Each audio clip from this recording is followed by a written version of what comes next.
Avant ce livre, une princesse, c'était joli, avec des cheveux longs, et ça attendait le prince. Et là, je pense qu'on a tout fait exploser.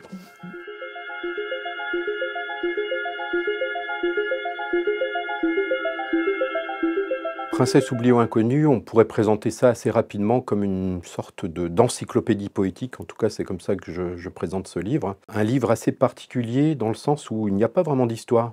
Et c'est aussi un livre assez particulier dans le sens où on peut le lire un peu n'importe comment. C'est essentiellement un album long, important, hein, puisque presque une centaine de pages, qui était assez rare à l'époque, avec des portraits, essentiellement des portraits de princesses, des princesses qu'on avait oubliées, des princesses inconnues qu'on va présenter dans cet ouvrage. Alors moi j'ai reçu la proposition de Philippe, donc c'était il y a une vingtaine d'années, et effectivement j'ai proposé en images de dresser le portrait de chacun des personnages, et puis toutes les petites entrées qu'il y a dans ce monde de princesses, les habitations, etc., les décors, l'histoire de tous ces personnages-là qui se croisent, et c'est très, très complet, ce sont des personnages très variés, c'est ça un peu la base du livre.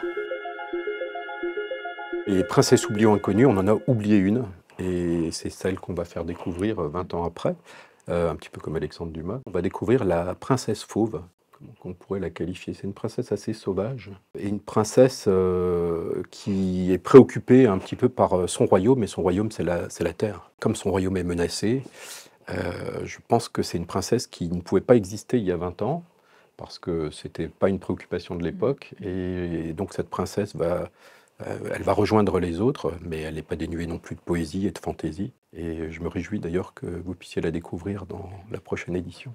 Ce personnage qui vit dans la forêt, en lien avec les animaux, donc je mélange des plumes, des couleurs, un peu c'est ça, de bel oiseau. Et en même temps, c'est un caractère très fort. Faut pas l'embêter, la princesse fauve. Hein, elle est farouche. Donc faut lui donner une posture un peu guerrière, peut-être pas, mais voilà, elle sait ce qu'elle veut. Et elle sait ce qu'elle défend. Elle est dans un monde où il faut se battre. Hein, voilà, donc, La couverture de ce livre Princesse, c'est un portrait d'une jeune femme avec une espèce de cage à oiseaux sur la tête. Je l'avais imaginé, cette princesse, en dehors de la série de portraits qu'avait proposé Philippe en texte.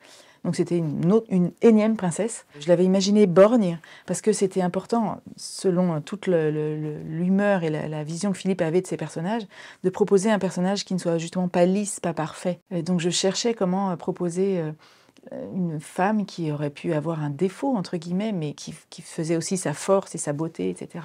Donc voilà, j'ai imaginé cette princesse borgne. Et puis on a hésité à la mettre sur la couverture dans les premières éditions, parce que ça paraît plus facile aujourd'hui, mais ce n'était pas une évidence à l'époque.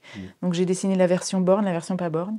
Et ensuite, Philippe s'est emparé de l'image pour proposer son aventure à elle. En plus de ce nouveau portrait de la princesse fauve, on a Kouska après la bataille de Patatras, qui passe en couverture. Ça y est, elle a gagné son... Ça y est, elle est là, elle a mérité d'être telle qu'elle est.